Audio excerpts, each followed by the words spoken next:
I discovered my entire family was in witness protection and our whole life was fabricated, so I Googled our real names and found out why. I was 19 when I found the documents that shattered everything I thought I knew about my life. It started innocently enough. I was home from college helping Dad clean out the garage when a box fell from the top shelf. Papers scattered everywhere. Birth certificates, social security cards, driver's licenses. But these weren't ours. The names were wrong. Everything was wrong. Instead of the Thompson family from Portland, Oregon, these documents belonged to the Kowalski family from Detroit, Michigan. But the photos were unmistakably us. Mom, Dad, my younger sister, and me, just with completely different names. Dad, I called out, holding up his fake driver's license. What is this? The color drained from his face. He snatched the document from my hands, scanning the garage frantically to see what else had spilled out. Where did you get this? His voice was shaking. It fell from your box. Dad, why do you have fake IDs? He was quiet for a long moment, staring at the license in his hands. When he finally looked up, his eyes were filled with something I'd never seen before. Pure terror. Go get your mother and sister. Bring them to the living room. Don't say anything to them yet. 20 minutes later, we were all sitting on the couch in complete silence. Dad paced back and forth in front of us, running his hands through his hair.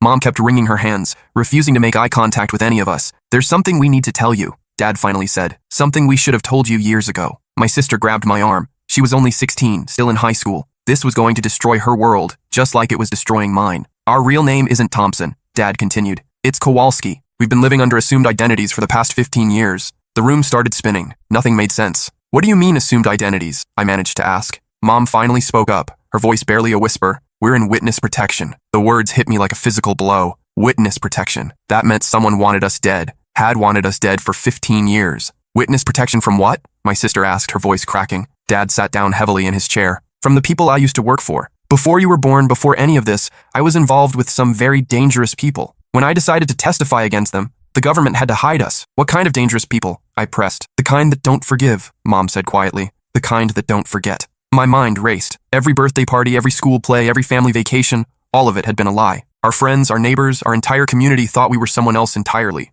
How dangerous? I asked. Dad and Mom exchanged a look that chilled me to the bone. That night, after my sister had cried herself to sleep and my parents had gone to bed, I snuck into Dad's office and found our real names written on one of the documents. Vincent Kowalski, Patricia Kowalski, Daniel Kowalski, and Rebecca Kowalski. I opened my laptop and typed Vincent Kowalski Detroit into Google. The first result made my blood run cold. Witness in major organized crime trial found dead. The article was dated just 3 months ago. There was a photo, a man who looked exactly like my father, just older and with gray hair. The caption read, Vincent Kowalski, 52, key witness in the Torino crime family trial, was found shot execution style in his apartment in Detroit. Police suspect retaliation for his cooperation with federal authorities. My hands were shaking so badly I could barely scroll. If Dad was dead, then who was the man sleeping upstairs? Who had raised me for the past 19 years? I kept reading, my heart pounding so hard I thought it might burst. The article mentioned that Kowalski had been in witness protection since 2008, but had recently requested to return to Detroit to care for his dying mother. The U.S. Marshals had advised against it, but he'd insisted. 3 days after arriving in Detroit,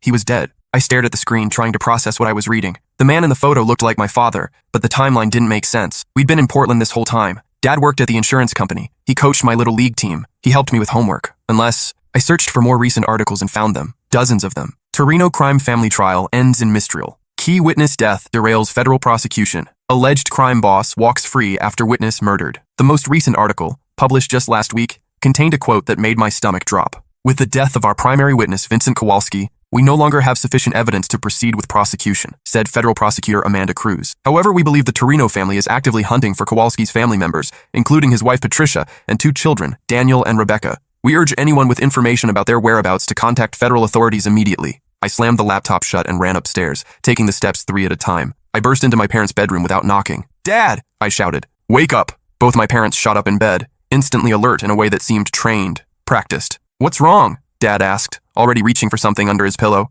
You're supposed to be dead, I said, my voice shaking. Vincent Kowalski is dead. It's all over the news. The silence that followed was deafening. My parents stared at each other, having an entire conversation with just their eyes. Finally, Mom spoke. How much did you read? Everything. The trial, the crime family, the fact that you're all being hunted. I was crying now, the reality of our situation hitting me all at once. Are we safe? Are they looking for us? Dad got out of bed and started pacing. This changes everything. If they found Vincent in Detroit, they know the protection program was compromised. Wait, I said. If Vincent Kowalski is dead, then who are you? Dad stopped pacing and looked at me with sad eyes. Vincent Kowalski was my brother. The room spun again. Nothing was making sense. He took my place, Dad continued. When the marshals offered us protection, Vincent volunteered to stay behind and pretend to be me. He thought he could handle it, thought he was being clever by hiding in plain sight. Your brother died for us? I whispered. Vincent was always the brave one, Mom said quietly. He insisted that our family, you kids especially, deserved a chance at a normal life. I sank onto their bed, overwhelmed. So what's your real name? Anthony Kowalski. Vincent was my twin brother. Twin brother. That explained why the photos looked so much like Dad. And now they know Vincent is dead, which means they know we're still out there somewhere, I said.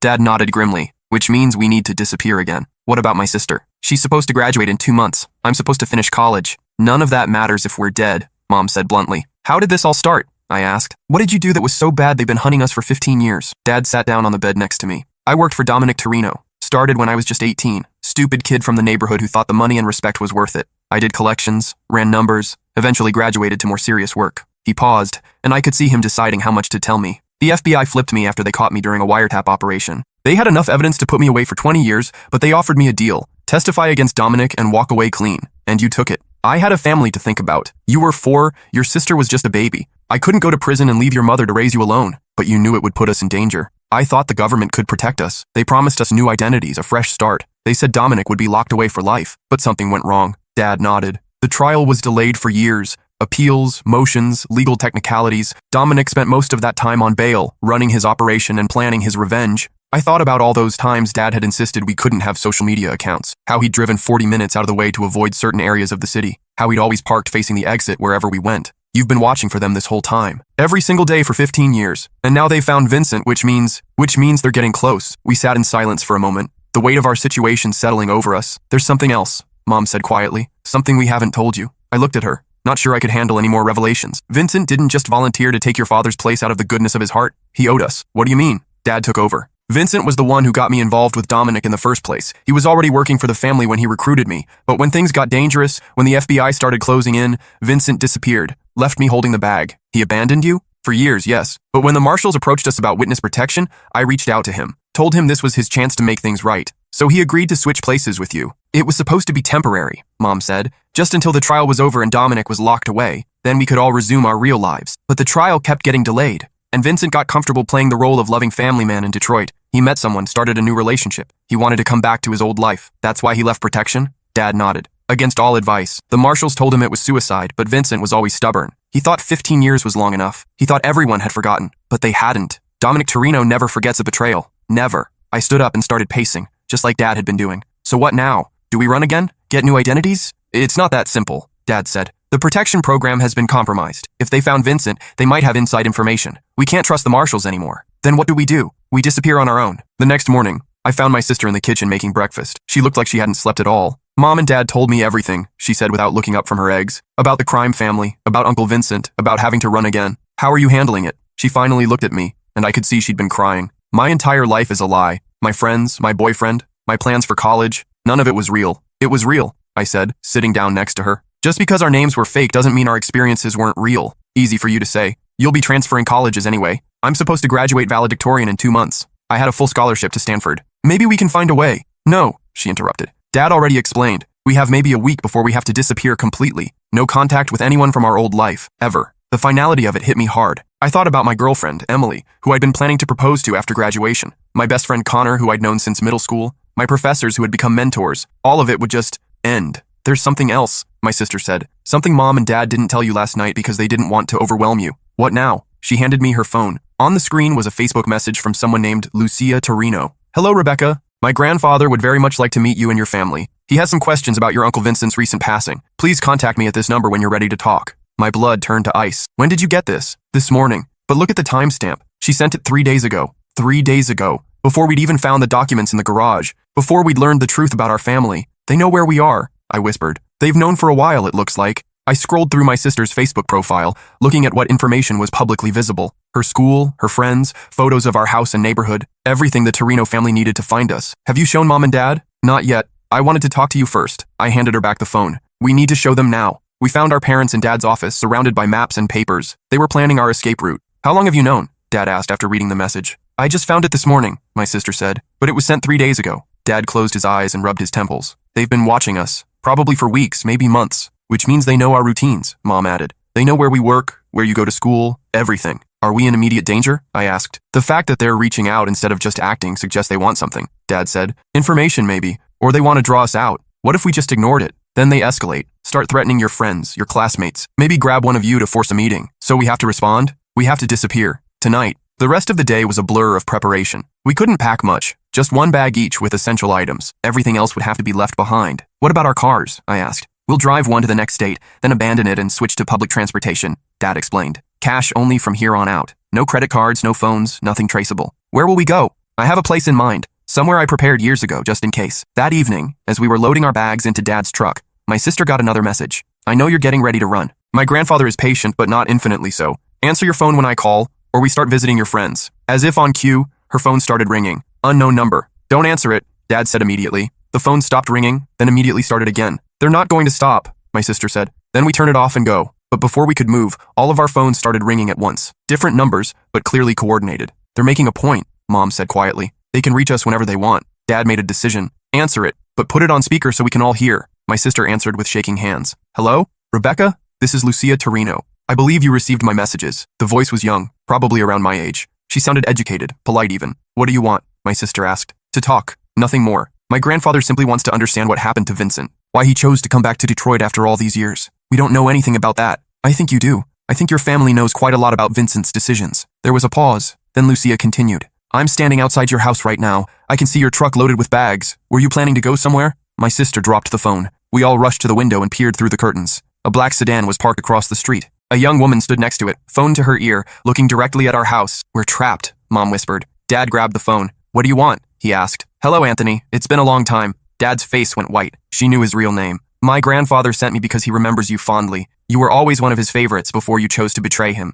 I had a family to protect. Yes, and you chose them over loyalty, over family. Do you know what happened to Vincent when we found him? Dad didn't answer. He suffered. Not because we enjoyed it, but because betrayal has consequences. Actions have repercussions. What do you want from us? Information. Vincent told us some very interesting things before he died. About money that went missing during the trials. About evidence that was buried. About secrets that only your family would know. I don't know what you're talking about. Of course you do. Vincent was very thorough in his confession. He told us about the safety deposit box you set up together. The one with evidence against our family that you kept as insurance. Dad closed his eyes. I could see him calculating, trying to figure out how much Vincent had revealed. Here's what's going to happen, Lucia continued. You're going to invite me inside. We're going to have a civilized conversation, and you're going to give me what belongs to my family. And if I refuse, then this conversation becomes much less civilized, and your children start disappearing. The line went dead. We stood there in silence, staring at each other. Is it true? I asked Dad. About the safety deposit box? He nodded slowly. Vincent and I kept insurance. Documents, recordings, financial records. Everything we'd need if the government's protection failed.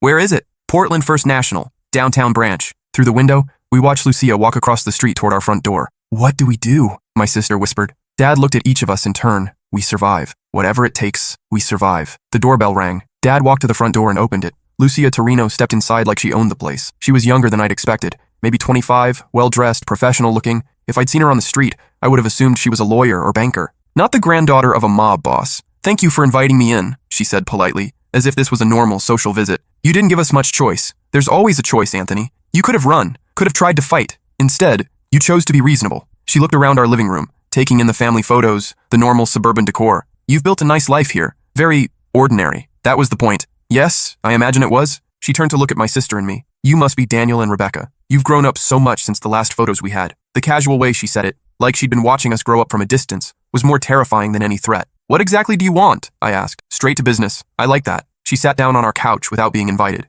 My grandfather wants closure. For 15 years, your father's testimony has hung over our family like a sword. Even though the trial ended in mistrial, the threat of future prosecution remained. And now Vincent is dead, which eliminates one witness. But we know there's still evidence out there, evidence that could be used against us in the future. Dad remained standing, tense. What makes you think we have anything? Because Vincent told us, in great detail, before he died. She pulled out a tablet and swiped to a video file. My stomach clenched, knowing what we were about to see. I won't play the whole thing, she said, but perhaps just enough to demonstrate our seriousness. The video showed Vincent tied to a chair in what looked like a warehouse. His face was battered, bloody, but it was definitely him. The same face I'd seen in Dad's old photos. Tell me about the insurance policy, a voice off camera demanded. Vincent's voice was weak but clear. Anthony has everything. Safety deposit box, Portland First National, downtown branch. Lucia paused the video. Should I continue? He goes on to describe the contents in remarkable detail. No, Dad said quickly. I believe you. Good. So you understand our position. We need that evidence, all of it, and then you'll leave us alone? Lucia smiled, but it didn't reach her eyes. That depends entirely on what we find in that box. The next morning, the four of us drove to downtown Portland in tense silence. Lucia followed in her sedan with 2 other cars, backup presumably. At the bank, Dad signed the necessary forms to access the safety deposit box. The contents were extensive. File folders, USB drives, audio recordings, photographs. Everything's here, Dad said, gesturing to the material spread across the small viewing room table. Lucia examined each item carefully, occasionally making notes on her phone. This is quite comprehensive, she said. Financial records, meeting transcripts, even photographs of money transfers. Vincent was thorough. Indeed he was. My grandfather will be pleased to finally have closure on this matter. She began placing everything into a briefcase. So we're done? Mom asked. Our family is free? Lucia paused, briefcase half closed. Well, that's the complicated part. My heart sank. You see, while this evidence resolves the immediate legal threat, it also reveals something we didn't previously know. She pulled out one of the file folders and opened it. According to these documents, your father wasn't just a witness to our family's activities, he was an active participant in skimming money from our operations. Dad's face went pale. That's not $3 million, Anthony. Over a period of 5 years, money that should have gone to our family but somehow ended up in offshore accounts registered to Vincent Kowalski. Vincent was handling the finances. I didn't know, but you benefited from it. This house, your children's education, your comfortable suburban lifestyle, all funded by money stolen from my grandfather. The room felt like it was closing in on us. What do you want? I asked. Restitution, $3 million plus interest. Let's call it $5 million total. We don't have that kind of money, Mom said. No, but you have something else. You have the rest of your lives to earn it. Lucia closed the briefcase and stood up. Here's how this works. You'll continue living your normal lives, but 25% of your family's income from all sources will be paid to us monthly. Think of it as a very long-term payment plan. And if we refuse, then you disappear. Not into witness protection this time, just disappear. For how long? Dad asked. Until the debt is paid in full. At current income levels, I estimate roughly 30 years. 30 years. My entire adult life spent paying for my father's crimes. There's one more thing, Lucia added. Since trust has been an issue in our relationship, we'll need some collateral. What kind of collateral? She smiled at my sister and me. Your children, of course. One of them will need to come work directly for our family to ensure payment compliance. Absolutely not, Dad said immediately. Then we'll take both of them. The standoff lasted for what felt like hours, but was probably only minutes. Finally, I spoke up. I'll do it. Daniel, no, my sister said. Someone has to, and you still have high school to finish. Lucia nodded approvingly. Excellent. Daniel will relocate to our operations in Las Vegas. Don't worry, it's mostly legitimate business these days. Casinos, real estate, entertainment ventures. What kind of work? I asked. Whatever we need. You'll be well compensated, and the money you earn will count toward your family's debt. How do we know you'll honor the agreement? Because my grandfather is a man of his word, unlike your father. The next week passed in a blur of preparations. I had to withdraw from college, pack my belongings, and say goodbye to everyone I'd ever known, without being able to explain why. Emily took the news the hardest. You're just leaving? She asked, tears streaming down her face. What about us? What about our plans? I got a job opportunity I can't pass up, I lied. It's temporary. How temporary? I couldn't answer that. 30 years wasn't temporary by any reasonable definition. The night before I was supposed to leave, my sister came into my room. There has to be another way, she said. This isn't fair. You didn't do anything wrong. None of us did anything wrong, but here we are. I could come with you. We could face this together. No, you're going to finish school, go to college, build a normal life. That's the whole point of this sacrifice. What if I can't? What if I can't just pretend everything is normal while you're paying for Dad's mistakes? I hugged her tight. Then you'll fake it until it becomes real. That's what this family does, apparently. We're really good at pretending to be someone else. The next morning, Lucia arrived to pick me up. Her sedan was nicer than any car my family had ever owned. Ready? She asked. I looked back at our house, the Thompson family home where I'd grown up believing I was someone else entirely. My parents stood in the doorway, looking older than I'd ever seen them. My sister waved from her bedroom window. No, I said, but let's go anyway. The drive to Las Vegas took 12 hours. Lucia was surprisingly good company. Intelligent, well-educated, even funny at times. If I'd met her under different circumstances, I might have liked her. Can I ask you something? I said somewhere around hour 8. Sure. Why don't you just kill us? Wouldn't that be simpler than this elaborate payment plan? She considered the question seriously. My grandfather is old-fashioned. He believes in justice over vengeance. Your father stole from us, so you'll pay it back. Vincent betrayed us, so he died. Each consequence fits the crime. And what crime did I commit? You were born into a criminal family. Sometimes that's crime enough. We arrived in Las Vegas at sunset. The city sprawled out before us, all neon and glass and artificial glamour. Lucia drove us to a high-rise apartment building in an upscale part of town. This is yours, she said, handing me a set of keys. Furnished, utilities included. Rent will be deducted from your salary. The apartment was nicer than anywhere I'd ever lived. Floor-to-ceiling windows, modern furniture, a view of the strip. What's the catch? I asked. No catch. We want you comfortable. Happy employees are productive employees. And what will I be doing? Tomorrow you'll meet with our HR department. They'll assess your skills and find an appropriate position. You'll be working for Torino Entertainment Group, our legitimate business holdings. And how much of my salary goes toward the family debt? 50%. The rest is yours to live on. I did the math in my head. At entry-level wages, it would take decades to pay off $5 million. There are ways to accelerate the process, Lucia added as if reading my mind, such as special projects, higher risk assignments with better compensation. But we'll discuss that later once you've proven yourself. She left me alone in the apartment with a company handbook and instructions to report to the Torino Entertainment offices the next morning. That night, I called home from a prepaid phone Lucia had given me. How are you holding up? Dad asked. I'm alive. The apartment is nice. It could be worse. Daniel, I'm so sorry. This is all my fault. Yeah, it is, but we deal with the situation we have, not the one we wish we had. Is there anything we can do from here? Just live your lives. Pay what you can. Maybe someday this will all be over. I love you, son. I love you too, Dad. All of you. The next morning, I reported to Torino Entertainment Group, a gleaming office building just off the strip. The company was surprisingly legitimate. They owned several casinos, a production company, and various real estate holdings throughout Nevada. My supervisor, a woman named Carmen, who seemed to have no knowledge of my family's situation, assigned me to the accounting department. You'll be processing financial reports, tracking expenses, basic bookkeeping, she explained. Nothing too complicated to start with. The work was mundane, but tolerable. My co-workers were friendly enough, though I was careful not to get too close to anyone.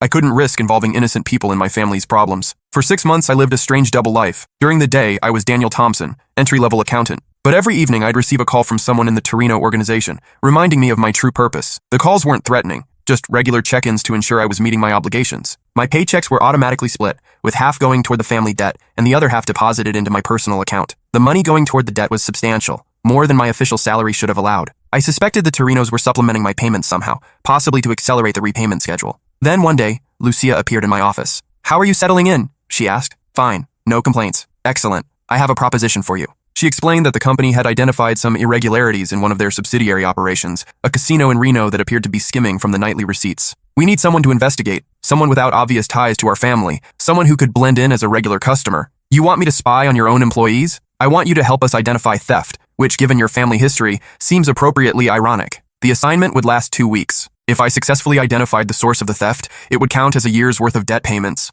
And if I refuse, then you continue your current payment schedule. No penalties, no consequences. This is an opportunity, not an obligation. I thought about my sister, who would be starting college soon, about my parents, who were working multiple jobs to make their portion of the payments, about the 30-year sentence hanging over all of us. I'll do it. The Reno assignment was my first real glimpse into the darker side of the Torino operation. While their Las Vegas businesses were mostly legitimate, the Reno casino operated in a legal gray area, catering to high-stakes gamblers who preferred to avoid traditional banking systems. It took me less than a week to identify the theft. 3 dealers were working together to skim chips during busy periods, then cash them out through a complex laundering scheme. When I reported my findings to Lucia, she was impressed. Very thorough work. My grandfather will be pleased. So I've earned a year's credit toward the debt? Actually, given the amount of money you helped us recover, we're crediting you with 18 months. It was progress, but not enough. At this rate, I'd still be paying for decades. There are other opportunities, Lucia said, if you're interested. What kind of opportunities? The kind that could cut years off your family's debt. But they require more specialized skills, such as information gathering, relationship building, occasionally more direct action. She was talking about becoming a full-fledged operative for the Torino family, not just an accountant working off a debt, but an actual member of their organization. What would that mean for my family? It would mean faster debt resolution. It would also mean deeper involvement in our business. And if I wanted out someday? People don't usually want out of our business, Daniel. We take very good care of our people. I thought about Vincent, who had tried to leave and ended up dead in a Detroit apartment. I need time to think about it. Of course, but don't take too long. Opportunities like this don't come around often. That night, I called home again. They want me to do more than just accounting, I told Dad. What kind of more? The kind where I become one of them instead of just working for them. There was a long silence on the other end. Son, you need to be very careful. Once you cross certain lines, there's no going back. But it could cut years off the debt. Maybe I could get all of us free sooner. Or maybe you'd end up like Vincent. I knew he was right, but the temptation was strong. Every day I spent in Las Vegas was a day stolen from my real life. Every month that passed was a month my sister couldn't live normally, knowing her brother was paying for their father's crimes. What would you do? I asked. I'd probably make the same mistake I made 15 years ago. I'd think I was smart enough to outsmart them, and I'd end up making things worse for everyone I love. So you think I should refuse? I think you should be smarter than your old man. The next morning, I gave Lucia my answer. I appreciate the offer, but I prefer to stick with my current arrangement. She seemed disappointed, but not surprised. Very well. But Daniel? Yeah? If you change your mind, the offer will remain open. We don't forget loyalty, just like we don't forget betrayal. For the next 2 years, I maintained my double life in Las Vegas. I worked my accounting job, made my debt payments, and slowly watched the balance decrease. Occasionally, Lucia would offer me special assignments. Always optional, always lucrative, and I'd accept the ones that seemed relatively safe. My sister graduated high school as valedictorian and accepted a full scholarship to Stanford. My parents sold their house and moved into a smaller apartment, directing every spare dollar toward the family debt. By my 3rd year in Las Vegas, we'd paid off nearly $2 million. The end was still distant, but it was visible. Then everything changed. I was working late one evening when my phone rang. Unknown number. Daniel, this is Agent Rachel Morrison with the FBI. My blood went cold. We need to talk. Tonight. There's a coffee shop called Moonbeams on Charleston Boulevard. Be there in 30 minutes. Come alone. How do I know you're really FBI? Because if I wasn't, you'd already be dead instead of getting a phone call. I found Agent Morrison exactly where she said she'd be. A woman in her 40s with short brown hair and intense eyes. She was sitting alone in the back corner of the coffee shop. "Thank you for coming," she said as I sat down across from her. "What do you want?" "To offer you a way out." She slid a file folder across the table. Inside were photographs of me entering the Torino entertainment building, detailed financial records of my debt payments, and surveillance photos of my family in Portland. "We've been watching your situation for some time," she said. "We know about your father's deal with the government, about Vincent's death, about your current employment arrangement. Are you here to arrest me?" "No, we're here to offer you a deal." "What kind of deal?" "The kind that gets your family out of this situation permanently." She explained that the FBI had been building a case against the Torino family for years, but they needed an inside source, someone with access to their financial records and business operations. "You're perfectly positioned to help us. You have legitimate access to their books, and they trust you enough to give you special assignments. And in exchange, full immunity for you and your family. Protection from retaliation, new identities if necessary." "What makes you think they trust me?" Agent Morrison smiled. "Because yesterday, Lucia Torino recommended you for promotion to their inner circle. Congratulations. You're about to become a made member of their organization." My heart stopped. "What?" "She submitted your name to Dominic Torino himself. Apparently your work over the past 3 years has impressed them." "I never agreed to that." "No, but according to our intelligence, your agreement isn't required. Once you're formally inducted, refusing orders becomes problematic." "You mean fatal?" "I mean, you'd better have a very good exit strategy." I stared at the photographs spread across the table. My family looked so normal, so innocent. They had no idea how close we all were to crossing a line we could never uncross. "What exactly would you need from me?" "Financial records, shipping manifest, communication logs, evidence of money laundering, racketeering, maybe tax evasion. Enough to build a federal case." "How long would it take?" 6 months, maybe less if we get lucky. "And then my family would be free?" "Completely free. The debt would be legally invalid, obtained through extortion. We'd seize enough Torino assets to compensate your family for what they've already paid." I thought about my sister, starting her sophomore year at Stanford, about my parents, working themselves to exhaustion, about the next 27 years of payment stretching ahead of us. What are the risks? If they discover you're working with us, you and your family will disappear, permanently. And if I refuse to help you, then in a few days, you'll be formally inducted into the Torino family. At that point, leaving becomes exponentially more difficult. She was right. I was running out of options. I need to think about it. "You have 24 hours. After that, the offer expires." That night, I called my dad and explained the situation. "It's too dangerous," he said immediately. "These people killed Vincent for far less, but it's our only chance to get out clean, to actually be free. Son, I've made enough deals with law enforcement to last 3 lifetimes. They don't always keep their promises. But what choice do we have?" There was a long pause. "You could run. Tonight. Just disappear. We'll figure out how to handle the debt on our own. And spend the rest of our lives looking over our shoulders, never seeing each other again. At least we'd all be alive." I knew he was right, but I also knew I couldn't live with that choice. My family deserved better than a lifetime of hiding. "I'm going to do it," I said. "I'm going to help the FBI. Daniel, it's the only way. Unless you have a better idea?" He didn't. The next evening, I met Agent Morrison again and agreed to cooperate. She gave me a small device disguised as a flash drive that would copy files from any computer I plugged it into. "Be careful," she warned. "Don't deviate from your normal routines.